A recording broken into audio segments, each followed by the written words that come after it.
The crash of bending aluminum cut through the school dining hall, sharper than the laughter, louder than the music from someone's speaker, strong enough to silence even the loudest tables. Mary Ellis lay on the cold floor where she had been shoved, her hands burning as they scraped against the tiles. Her wheelchair, her only way of moving through a world that forgot how to make space for people like her, was crushed beneath the weight of 3 boys who hovered over her like a storm. If you enjoy the video, don't forget to like and subscribe. A lunch tray hit the ground. Apple slices scattered. A carton of juice burst, splattering the legs of chairs in Mary's uniform. But none of that mattered. What mattered was the grinding snap as one of the boys, Mason, drove his heel into the wheel. It twisted, then cracked apart like a bone giving up. The cafeteria went silent, not the helpful kind of silence, the kind that hides behind lowered eyes and folded arms. Dozens of students watched. No one stepped forward. Mary's throat tightened, not because of the pain. Her legs couldn't feel anything below the knees since the spinal injury she'd suffered at 10, but because the message was always the same. You don't belong here. You're different. So we get to do this. Mason laughed, nudging the bent frame with his sneaker. Should have stayed home, Wheels. They walked away with the swagger of kids who knew there would be no consequences. The teachers never showed up to lunch on time. The halls between classes were their playground. Mary swallowed hard and pushed herself upright on trembling arms. She didn't cry. She didn't scream. She just breathed in that slow, steady way her therapist had taught her so her heart wouldn't feel like shattering glass. She glanced around. Some students whispered. Some looked away. A few filmed it, but none stepped in. A girl from her math class, Lena, leaned forward as if she might help, but when a group of seniors passed by, she quickly pulled back and pretended she wasn't looking. Sympathy was cheap. Courage was expensive. Mary gathered her books with fingers that wouldn't stop shaking.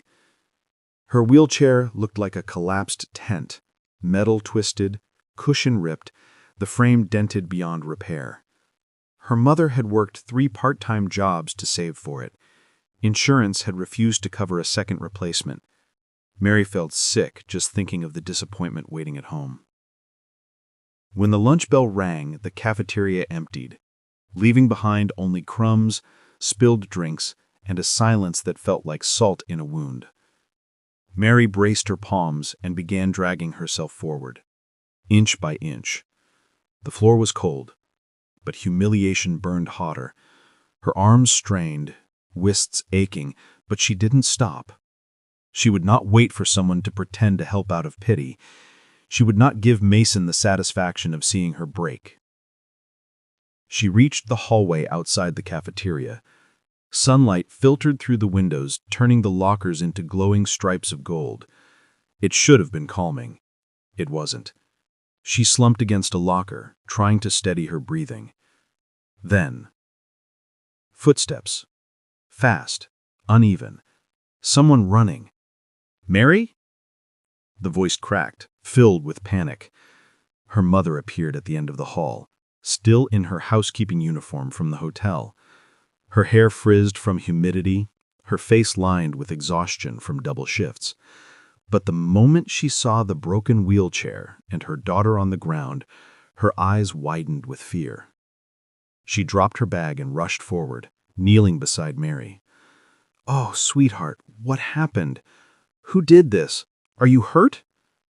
Her hands trembled as she lifted Mary into her lap, as if trying to hold together the pieces of a world that kept falling apart. Mary hated this part. She hated the guilt in her mother's voice, the apology that didn't belong to her. But she leaned into the embrace anyway, feeling the familiar warmth that reminded her she was not alone, even if school made her feel that way. Before her mother could gather the broken wheelchair parts, the main entrance doors opened with a heavy thud.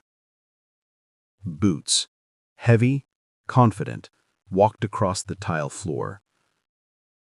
A tall figure stepped into the hallway, wearing a navy blue military academy jacket, duffel bag still slung over one shoulder, his expression carved from stone.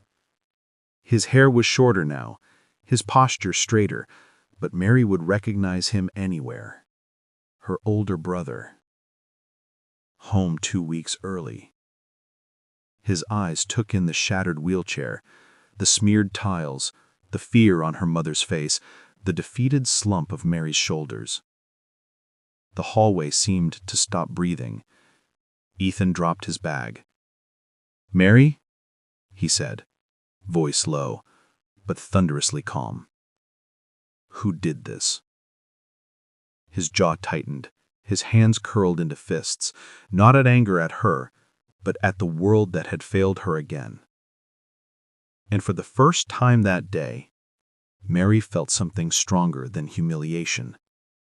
She felt hope. Thanks for watching. Please like the video and subscribe to the channel.